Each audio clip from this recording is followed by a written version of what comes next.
Hello, and welcome back to another Chris McPherson Show daily dose of under-19s Cricket World Cup daily digestion.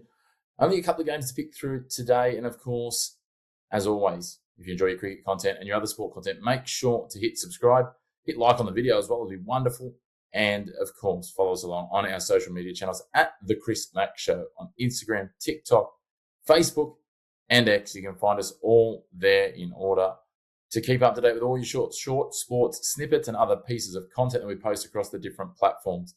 But it is time to get into the two games from overnight, a little delayed admittedly, but we are here to unpack them.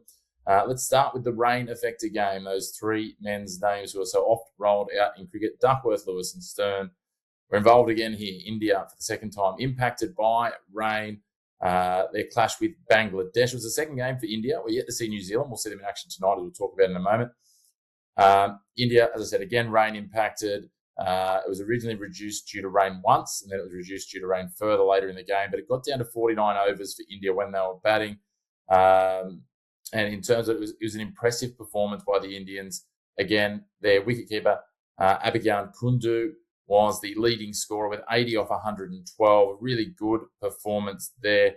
Well, of course, you can't go without mentioning an Indian game without their 14-year-old superstar, Vaibhav Suryavanshi, 72 off 67, better than a run, a ball to start the inning. 6 fours, 3 sixes, just doing what he does best, setting a platform here. It was probably pegged back a little bit, I think, by some good bowling at different points by the Bangladesh side, and I think they can take plenty away from this despite the end result. India in the end were all out for 238, just 2 balls short of their 49 overs that were scheduled. The pick of the bowlers was Al Fahad, with his right arm medium pace, 5 for 38 from 9.2, as well as a catch in the field. So a key involvement in 6 of the 10 wickets, which is a really good performance for their opening bowler, and certainly goes a long way. Economy rate just over 4. Went a long way to making sure the Indians didn't get too far ahead. And remember, this Indian side is one of the favourites for the tournament. So Bangladesh certainly hold their head high and they'll take some confidence as they build towards the latter stages of the group stages, but also as they push into what would be expected to be a Super Sixes competition as well.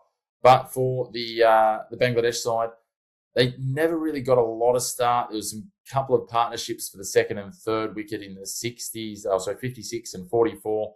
But from there, it was just constant wickets, and things never really got going. Their captain, Azizul Hakim, got 51 from 72, was the pick.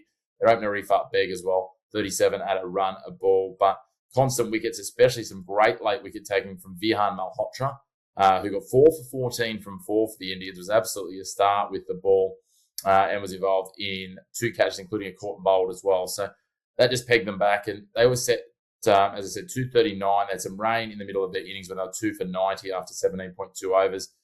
They then got reset to 165 from 29, which meant they needed 75 from 70 balls, which was a big ask. His pitch showed that it probably wasn't quite a runnable pitch the way the two sides were bowling, and they fell well short. They went swinging after it, trying to get that there late, but they ended up falling a little bit short. I guess in the end, it would be fair to say 19 runs, which doesn't sound like a lot, but it's a reasonable margin in this game. And that, again, comes down to some really good late bowling, both economically and that wicket taking from Vihan Malhotra. So a good win for India. They now sit in a really strong position in their pool in Group B. They've got 2 wins already. Bangladesh and the USA, both a loss each. It'll be interesting to see now. We'll see New Zealand in action for the first time. They're the only of the 16 teams we haven't yet seen in action. So it'll be interesting to see how they play into that pool. And as we know, top 3 goes through, but it's going to be key to try and get 2 wins and make sure you carry your 4 points. So Bangladesh will want to make sure they carry this strong performance into their future games against both the USA and New Zealand and put themselves in the mix when it gets to the Super Sixes and maybe just be a smoky for the semi-final stage. We'll wait and see. The second game overnight was Japan and Sri Lanka. And we know Japan probably the biggest outsiders at the tournament, it's fair to say. They made the interesting decision. They won the toss and they sent Sri Lanka into bat, and Sri Lanka absolutely made the most of that. A 43.5 over opening stand worth 328 runs. Absolutely phenomenal. Once the dam broke, it broke twice in 3 deliveries for them. Both their openers departed very quickly, and then the wickets, they didn't continue to fall, but they got 3 wickets for 10 runs. Japan, and they must have felt pretty good about themselves after a very long day in the field up to that point. but we have to talk about these numbers. Damartha Mahavathana, 115 from 125 balls, 11 fours. Now, that sounds really impressive.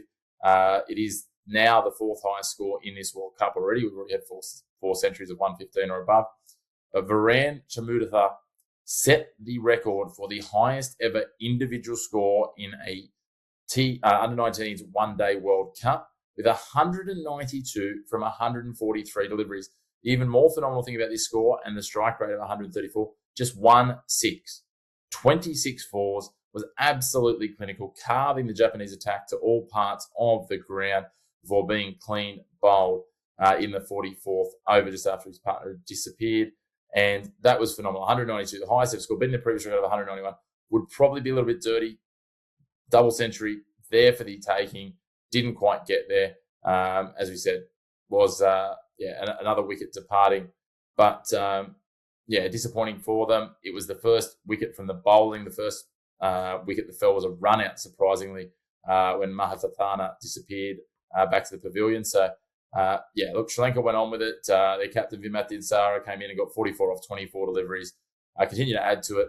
Timothy Moore was the pick of the Japanese bowlers. He was the only bowler that actually took any wickets. He went at 7 and over, but he got 3 for 43. They used 7 bowlers in total. This was it was certainly a rotation of bowlers, as we'll get to in a minute. Japan, though, set a mammoth task to chase down nearly 400. That 387 for 4 was the end score for Sri Lanka. You thought it was going to be pushing the proverbial uphill at any point for them. You know, a lot of people thought they would just got bowled out, but they dug in after losing a wicket on the second ball of the match. They were 1 for none. They dug in then. Nihar Palmer ended up the second top scorer with 23. But the person I want to call out, Hugo Kelly, coming in on the third delivery of the innings, carried his bat. It wasn't rapid. It wasn't pretty. It was stoic. It was grinding. Only found the boundary 7 times, 6 fours and 1 6. 101 not out from 162 deliveries.